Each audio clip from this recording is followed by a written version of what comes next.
Hello, everyone. So, when we go to the doctor, right? That's what the doctor's going to give us. These two tablets, take one here, one there. But if I go to Dr. Sabrina, who is with me in the studio today, she's going to give me this. So that's what I'm super, super excited about talking to Dr. Sabrina. She is a culinary medicine doctor, MD. Welcome, Dr. Sabrina. Thank you so much, Amit. I'm thrilled to be here to spend this time together today. Great, great. I am so curious. I mean, you are a medical doctor, fully trained medical doctor. What prompted you to become like a culinary medicine doctor? Yeah, so I've been in practice at primary care at a large multi-specialty medical group since 2005. And in Mhm. 2016, I actually went to a conference in Napa. It's a joint conference between the Culinary Institute of America and the Harvard School of Public Health. And I Mhm. went for multiple reasons. I mean, who Mhm. who doesn't want to go to Napa and spend some time there? And the topic seemed really interesting. But I went a lot for personal reasons. I've Mhm. always loved to cook, and there was a lot that drew me there. And when the keynote speaker started talking, I actually started crying, which, as you can Mhm. imagine, doesn't happen very often at medical Mhm. conferences. And a Yes. lot of it, I realized at that moment that my life was going to do a swerve. I realized Mhm. that was a culinary medicine is a specialty that's really new. And I knew that that was where my career was heading. And as soon as I got back from that conference, I'm based in San Diego, I started Mhm. looking for teaching kitchens in San Diego and initially landed at Olivewood Gardens and Learning Center, which is near the Mexican border. And I'm still Mhm. incredibly involved with them. And that was really the place that gave me my roots. And from there, Mhm. it's just expanded.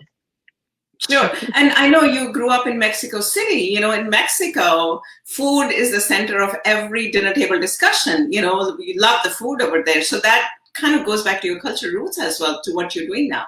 It really does, and that's the I don't know if funny is not the right word, but that's one of the parts that was so amazing that I landed at Olivewood Gardens near the Mexican border, mainly a Latina population. And it not Mhm. only brought me into culinary medicine and seeing it playing out in day to day, Mhm. it's 7 acres of land. So it's every part of growing the food and then taking it into the kitchen. So seeing the full aspect of it.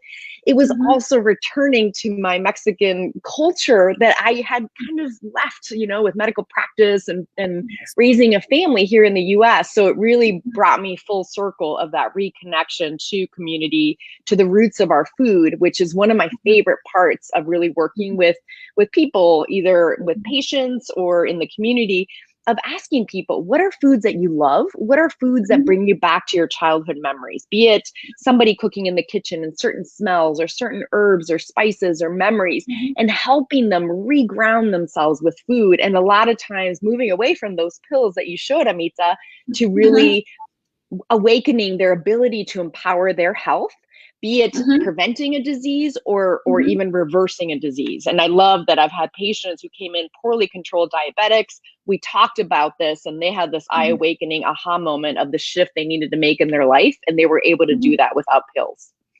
That's amazing, so inspiring. So what I'm understanding is based on the chronic conditions too. When the patients walk into your practice, you give them sort of like a prescription of the food, how to cook or what to eat, and it's like a whole kind of a prescription. Is that how does it work? I mean, I'm just trying to visualize it going to a doctor and doctor's telling me eat, you know. That's such a good question. So my start is I ask what they're eating, right? So not assuming Mhm. of what people might already be putting in their body. So a Mhm. lot of times I already have the data. So essentially Yeah. we have their labs, their diabetic. I'm using Mhm. that as an example, but I know, if they're hypertension, if they have overweight or obesity or kind of Yeah. high cholesterol, all these different parameters. And there's so many Mhm. diseases in our world that come from the food choices, our movement or Mhm. lack of movement that we make with our Mhm. body. So Mhm. asking them, and there's always like, well, today I didn't eat as well. I'm like, just tell me what you ate. Like, truly, the goal of this is no judgment, is to see what is this person's starting point? Where do they Mhm. shop? Are they able to Mhm. shop on a regular basis? So if somebody can financially can only buy canned food, that's going to be a really different discussion than somebody that is pondering whether they should get a meal delivery service, right? Mhm. And none of those have any fault to them. It just helps me Mhm. guide them. because there's such a premise of eating healthy is boring. And I say the bland boiled broccoli experience. And I love delicious food. And as I empower people, it's finding those tastes that they love and then figuring out how to move in a way that moves their needle towards better health. So it's not as scripted. So you say, okay, what is, it's very individual. And it's discussions of figuring out with them, what do they feel their starting point could be? So for somebody, it could be if they drink 5 sodas a day. Okay, how do we change that? Really sugar sweetened. Are they hungry? Are they tired? So they're reaching for caffeine. Do they want the bubbles? So figuring out what is the nuance of what they're craving with that, and helping them move in a way that removes, again, for example, sodas or juices all day. Sure, sure. So there's so much confusion, right? There's so many diets, right? People are talking about intermittent fasting. People are talking about all kind of diets. So let's just talk about a simple, like, what the heck should we eat in a day, in the sense, like, from a carb, protein, that point of view. What should we eat? Because we get so confused as a consumer. Do this, do those, right? Yeah. So a lot of it is, we tend to live in a society that's kind of the one-hit wonder. Like, what's the one thing I should eat and I'm going to lose those 50 pounds I put on over the last decade? Or, what's the one food I should eat or shouldn't eat? And to pull away from that and look at the broad strokes. So I brought a show and tell here. So one of the pieces that we look at, this plate, and this is essentially placed, we see it on kind of myplate.gov. It's very much also related to the Harvard School of Public Health put on one that I feel is much more evidence-based of the healthy eating plate, that you can Google it, you can download it in different colors. But so your question of what should we eat? The goal is, no matter what pattern of eating you've chosen, really goal of half your plate being fruits and vegetables with every meal. Okay. Then whole grains rather than processed grains, which are night and day different. So if I'm eating, white bread versus whole wheat bread, which has per slice 3 to 5 grams per slice, and that takes some getting used to looking at labels, that's going to be very different to my body. And the same thing with protein, well thought out protein. So it's not this giant steak filling the plate. If I eat meat, it's only a quarter of the plate. And then can I incorporate more plant-based proteins? So this visual, I always joke that if I got a tattoo, I would have gotten this on my forehead, but then I wouldn't be able to read it. But this is in my head from when I grocery shop. So really helping people. Notoriously in the US, we are lacking on this fruits and vegetables side. So already, if we start adding more of that, this stuff's gonna start dripping off the side, right? So we're gonna start minimizing or decreasing our portions there. So that's a good visual to think about. As simple as, if I'm making smoothies as our meal for breakfast, either for myself or myself and my family, I'm going to put berries, and it could be frozen or fresh. I'm going to add spinach or kale in that blender. If you do dark berries, the color is just beautiful. You're getting also all the calcium that you get from those leafy greens. I'm going to add raw oats as my whole grain, and I'm going to add either nuts, nut butter, or plain yogurt to get that probiotics. So right there, it's not that you have to eat toddler style where everything's separated out. In the blender, I'm getting those nutritional points. Yeah, no, I think that makes sense. And the visual really helps. I also want to bring out another topic on cooking oils, right? There's so much confusion on, oh my God, every day we are running, not every day, I mean, this is just a metaphor, but we don't know which cooking oil is good for you. Then suddenly the research will come, go start using avocado. Don't use olive oil because of the heat. So what is your thoughts on the cooking oils? Yeah. So the cooking oils, before I say which ones, because I know that's what people want, right? You want the one-hit wonder of what to shop for.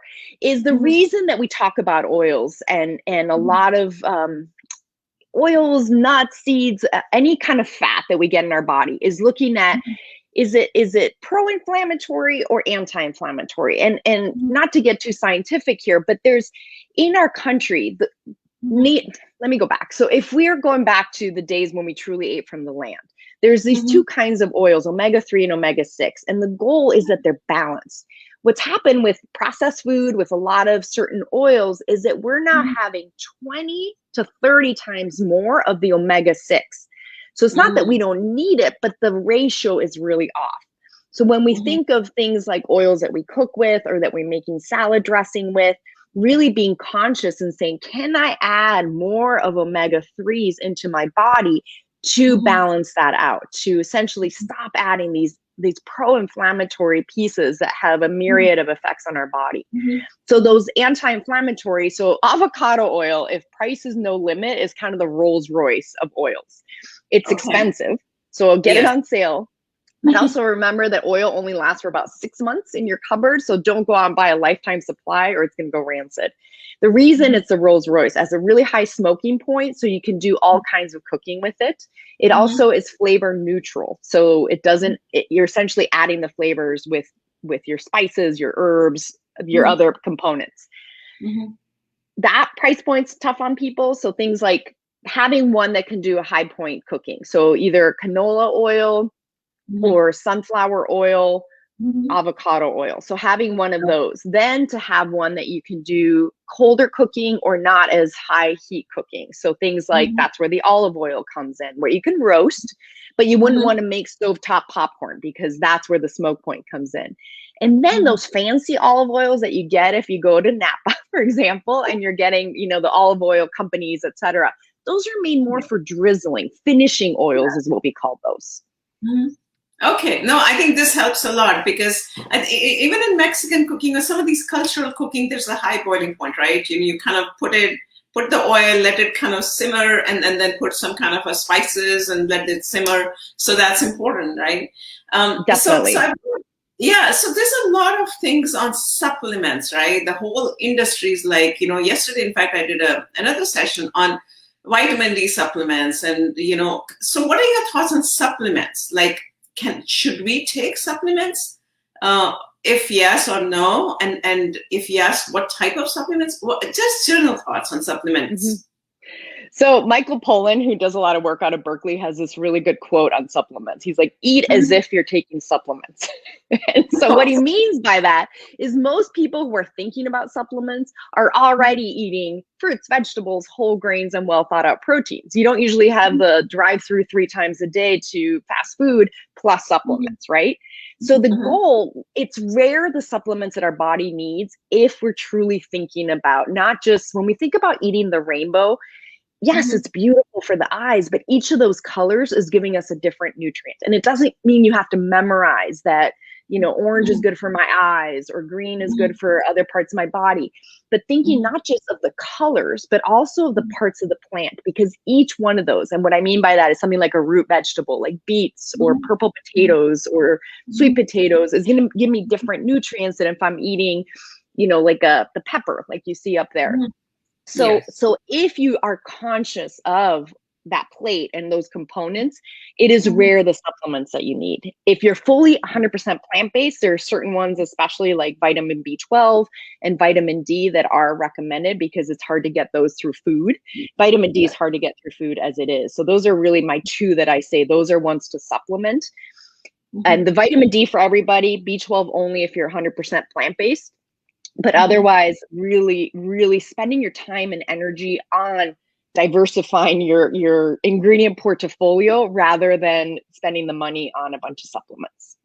Sure. So let's talk a little bit about herbs, because you grew up in Mexico, and sure, the herbs is part of the, the culinary experience. So is there a type of herbs that you prefer, or is it like all type of herbs? I mean, yeah, so a few pieces with that is herbs and spices are a fantastic way to add complexity and interest to food without using salt. Salt is a really cheap way of adding flavor. And a lot of times when we think of foods that we enjoy, even in the US, for example, or, Mexican food, to really use that, there's certain spices and herbs that are notoriously used. And I know when I start making a veggie Mexican hash in my kitchen, as soon as the cumin it goes on there, and I know you asked about herbs, but I'm going into spices here, the household starts coming out. It's like, this is the goodness. And that's what you want, is that comfort through food.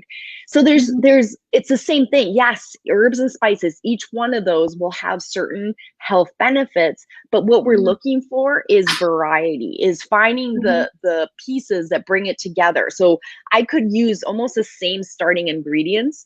And if I'm using the cumin, paprika, chili powder, we're going to go towards more Mexican flavors. If I take those same starting ingredients and use garlic, I'll come back. So garlic, parsley, essentially I'm moving more towards the Italian flavors. So really simple. You can get certain methods, especially if you're not one that cooks very often, and start getting certain pieces of knowledge and empowerment in your toolkit that you can use in multiple ways. Sure, sure. And then what about some of the other, like women, like specifically for women's health? Is there something that we should focus on, like, cruciferous vegetables or some of the other herbs? Do you think we should load up on that? So depending on what age of life we're looking at, of course, if we're looking at postmenopausal, that's going to be different than someone who's starting to menstruate or menstruating. So a lot of in women who are menstruating, iron is a big one. And often we think of iron as something that we get through meat, red meat specifically, and that's called heme iron. Whereas if you get it from plants, the darker those green vegetables, the more iron you're going to get. But then you have to add vitamin C to be able to absorb it. So that, it's like, oh, how am I going to remember that? Simple. Okay. If you're making a kale salad or spinach, adding a drizzle of lemon on top, boom, that just gave you your vitamin C. So that's, I realized, that we didn't really explain what culinary medicine is. So just to pull back, it's that idea of taking, if we talk about, I need calcium, I need vitamin D, I need all this. Well, it's not like you go grocery shopping and the produce section has vitamin D, So taking that knowledge and saying, okay, how does it translate? How to take true nutritional science-based knowledge and translate it into the how. How do I then grocery shop? How do I prepare meals? So the same thing, those leafy greens are great. So if we're talking about postmenopausal, again, the vitamin D is a big one we need, and calcium. And again, it does not need to be through dairy products that we get our calcium. What we need are calcium, not dairy products. So learning those pieces on how to incorporate that. And that's the thing, right? We need to have the knowledge of, just a high level knowledge of what each vegetable is, like vitamin C, like you talked about, sprinkling it with some of the other things. So that's the knowledge you provide, right? That's what I'm assuming when you go and teach the culinary medicine. Yeah. Yes. And the ideal scenario of culinary medicine is you have this knowledge and you're in a teaching kitchen. So one model that we have started is shared medical appointments where this is a great use for it. So anyone who could benefit from knowing this, it's not like there's one class needed if someone has high cholesterol and a different one if someone's diabetic. Those key foundations, what we've talked about today, are needed, and that information is needed by all. So in 2 hours, we make 5 recipes, we cook, and we do them together, and then we sit, because that's the other part of it. And part of my company, Sensation Salud, is waking up your senses around every part of food preparation, from acquiring your ingredients and getting to know your farmer, to all the way to sitting communally and talking about meals. So the shared medical appointment model around this is to get that awkwardness of getting that knife in the kitchen, and through that, this knowledge comes through. So yes, we're doing slide presentations to understand it, but it's not like sitting in a sterile classroom. There's beautiful colored vegetables right in front of you as you're learning about it, and then you're interacting with those vegetables and then enjoying the meal together. I think it's beautiful, absolutely inspiring, such an amazing work that you're doing. Anyone has any questions? I know people are kind of responding. So people said, hello, good topic. If you have any questions, we have a medical doctor who's talking about culinary medicine, food as medicine. That's what we are talking about. But I'm not the one who's talking. Dr. MD is talking. So that's the difference here. Anything else that you would like to add before we wrap up today? I would love if you guys want to follow the work along on social media. I'm on at Sensation Salud. Sensation Salud. And my goal with what I post is really to just add those little morsels on a day-to-day of how you can empower yourself without feeling like it's scripted. It's how do you find that with your surroundings of really being empowered around the incredible changes you can make with food. Absolutely. And food as medicine, we've been talking about that, throughout our 1 year of show. And that's what we are talking about, food as medicine, but medical doctor is talking about food as medicine. With that, I'd like to wrap up the session. Thank you so much, Dr. Sabrina, for being with us and educating us on exactly how we can use different type of foods, right? So with that, thank you, everyone. Let us know if you have any questions. You can put it in the comments later on. We'd be, we can respond to that. That's not a problem. Thank you for everyone for your support. Thank you. Bye-bye.